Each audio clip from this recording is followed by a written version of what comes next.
Joining us now for more analysis on the ISIS threat and their spiritual ambitions is Asad Nomani, author of Standing Alone, an American woman's struggle for the soul of Islam. Nomani describes herself as a Muslim feminist. She's also a contributor at the Daily Beast. Nomani, great to have you on the show. Let me ask you this. You have spent hours studying ISIS videos and their writings. What have you discovered about the group's spiritual ambitions? Well, I studied these for hours because I wanted to understand exactly what motivated them. And what I learned is that the Islamic State is very much Islamic because it validates its theology based on the Quran, the Hadith, the sayings or traditions of the Prophet Muhammad, the fatwas of scholars through the ages, and finally this last thing called eschatology, or the science of end times, according to Islamic beliefs. You wrote an article for the Daily Beast asking the question, will it take the end of the world for Obama to recognize ISIS as Islamic? You argue that Obama's tap dance around whether ISIS is Islamic or not is completely wrong. Why do you say that? I say that because I believe it's really important to know your enemy, just to quote from the Chinese military strategist Sun Tzu. And to really understand the Islamic State, you have to look at the motivation and the theology and the ideology that drives them. What you see in the eschatology that these people believe in is basically their war plan. I understand that there are people of all faiths, from Christians to Jews to Muslims, who believe in end times. But I think that there is a real problem we have in the world when people chase the apocalypse. And my belief is that we, as moderate, rational people in the world, need to avoid a self-fulfilling prophecy of end times and basically call folks out whenever we can when they are chasing the apocalypse. And in this case, with the Islamic State, they're very much trying to create a war that will lead to domination as they see it. And we have to really try to understand that if we really want to try to fight them effectively.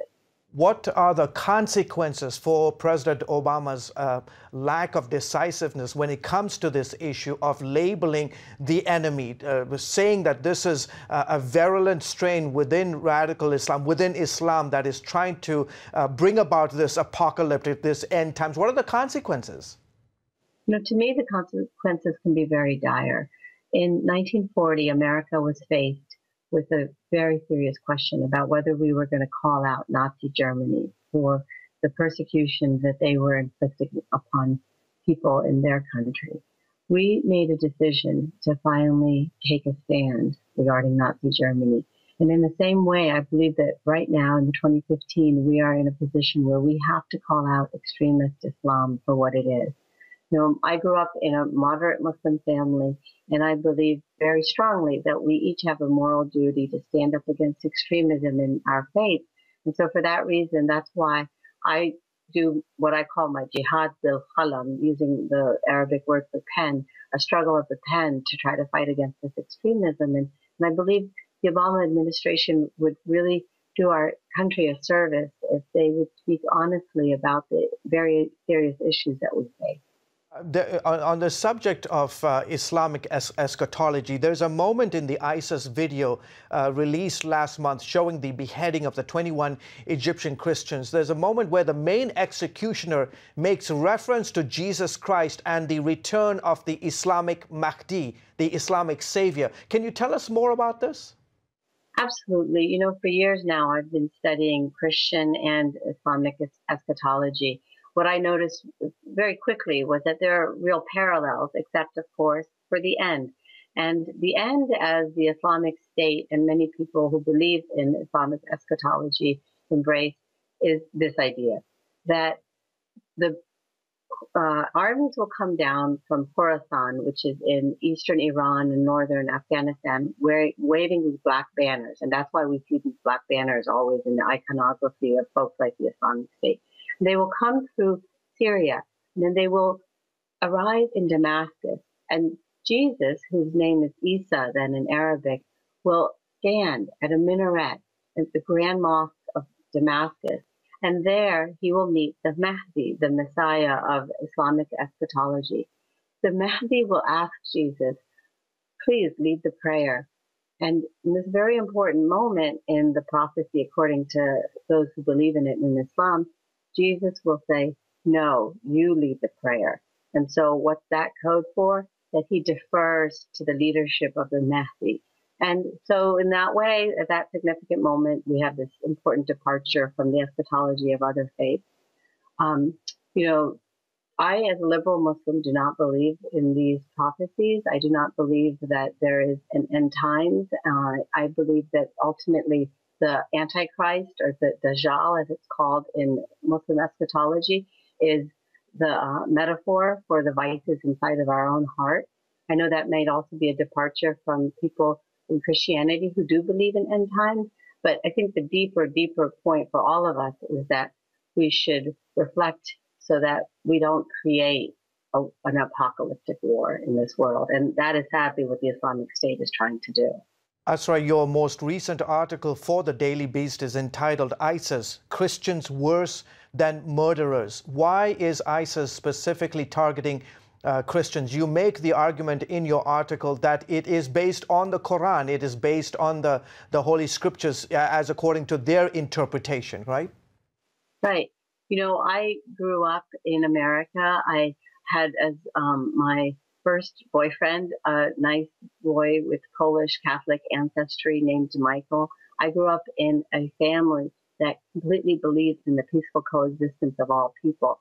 But sadly, if the Islamic State takes texts from the Quran, I have one Quran right in front of me here, and there's this chapter and verse. It comes from a chapter called Al-Toba, which is sometimes called the war verse. And in chapter 9, verse 5, then, it says, when the sacred months have passed, kill the mushrikun wherever you find them and capture them and besiege them. So the mushrikun is a word for people who are pagan, polytheists, or non-believers. Now, most Christians would say, hey, we're not pagan. But in this interpretation that the Islamic State puts forward, the belief in the Trinity amounts to polytheism. And so I know that may be offensive to a lot of Christian listeners, but nonetheless, the issue that emerges then is that anybody who strays from their idea of, quote, Tawheed, or the oneness of God, is a mushrikun and then liable for a target on their back. And that's included me, because I don't accept their interpretation of Islam. And so I also have been called a mushrikun. The word that they are borrowing from is this word called shirk.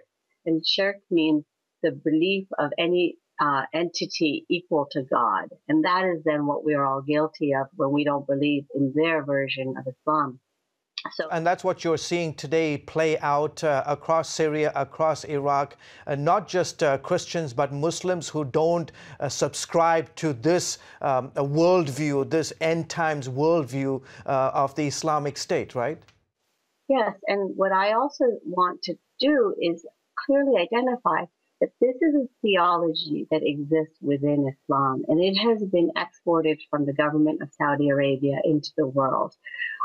As a result, the Saudis have targeted Shia Muslims or any minority sect within Islam. They have targeted Muslims like myself who don't agree with their interpretation of Islam. And thus, we don't have churches in Saudi Arabia, because to them, this is shirk. This is the manifestation of paganism or polytheism that they refuse to accept. I would argue that their interpretation is sadly misinformed and that they are, in fact, themselves wreaking great havoc in the world.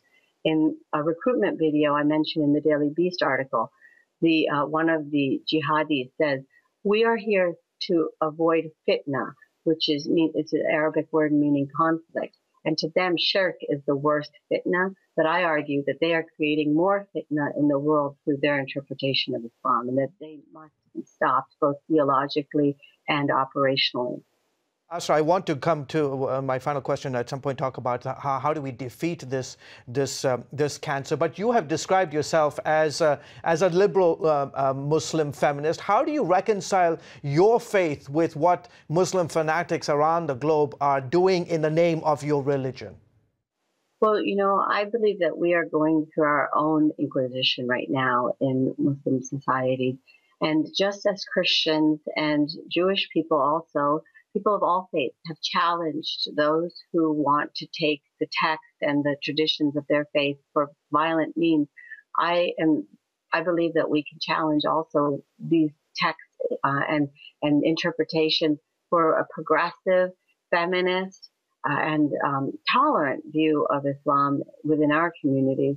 All it takes, from my perspective, is a critical analysis that's based on this concept of ijtihad, which is critical thinking. And I really believe that we can do it just as all the other faiths have done in the world. Terrific, incredible insight. She's the author. Her name is Asra Nomani, author of Standing Alone, An American Woman's Struggle for the Soul of Islam. Pleasure to have you on this broadcast. Thank you so much. And I hope we can call on you in the future, because this is a subject that is not going to go away anytime soon. Asra, thank you so much. And peace to everyone. Thank you very much.